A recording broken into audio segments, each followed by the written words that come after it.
Lors de la traditionnelle montée des couleurs le 5 janvier 2026, le Premier ministre Rimtalba Jean-Emmanuel Ouedraogo a présenté le bilan de l'action gouvernementale menée en 2025.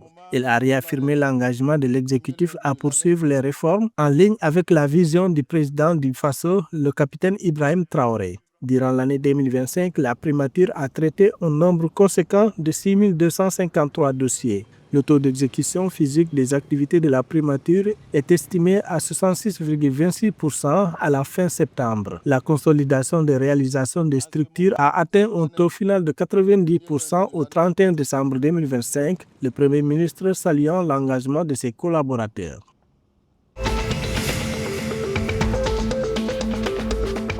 Le cédé ghanéen a connu une année 2025 exceptionnelle s'appréciant à 41% contre le dollar, marquant sa première hausse annuelle depuis au moins 1994. Selon une annonce de Bank of Ghana du 5 janvier 2026, cette performance, la deuxième meilleure au niveau mondial, est principalement due à la flambée des prix de l'or et au recul de l'inflation. Conséquence directe, les réserves de change de la Bank of Ghana se sont établies à 11,4 milliards de dollars. La poursuite de cette tendance positive, selon les analystes, exigera toutefois une forte discipline budgétaire et la continuité des réformes économiques.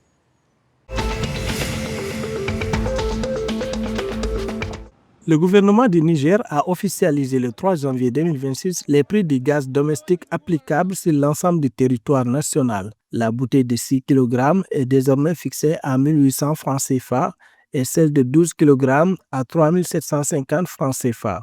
Cette mesure annoncée par le ministère du Commerce vise principalement à améliorer les conditions de vie de la population nigérienne. L'objectif est d'assurer la disponibilité et l'accessibilité du gaz à un prix unique et fixe. Le gouvernement réaffirme également son engagement à collaborer avec les professionnels du secteur privé pour garantir le strict respect de cette nouvelle réglementation.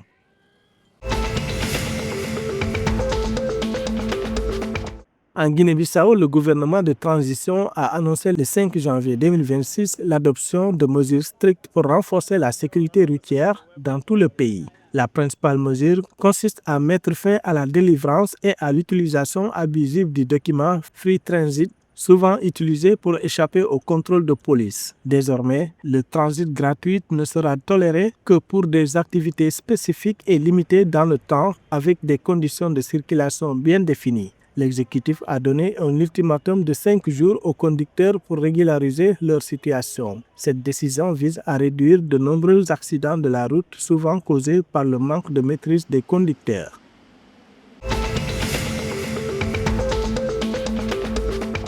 Les 6 ligues régionales de volley-ball du Bénin ont tenu leur assemblée générale élective le 3 janvier 2026, conformément à la stratégie de structuration de la Fédération béninoise de volley-ball. Le processus a permis l'élection de nouveaux dirigeants tout en assurant la continuité en reconduisant ceux dont le bilan est jugé positif. De nouveaux prétendants ont été élus, notamment Sylvestre Tokahan, Atlantique Littoral, Rabal Tibozo, Zou Colin et Maurice Gad Monokufo. Ces renouvellements confirment l'ambition de la Fédération béninoise de volley-ball dirigée par El Hadj Ali Yaro de faire du volley-ball un pilier du développement sportif au Bénin.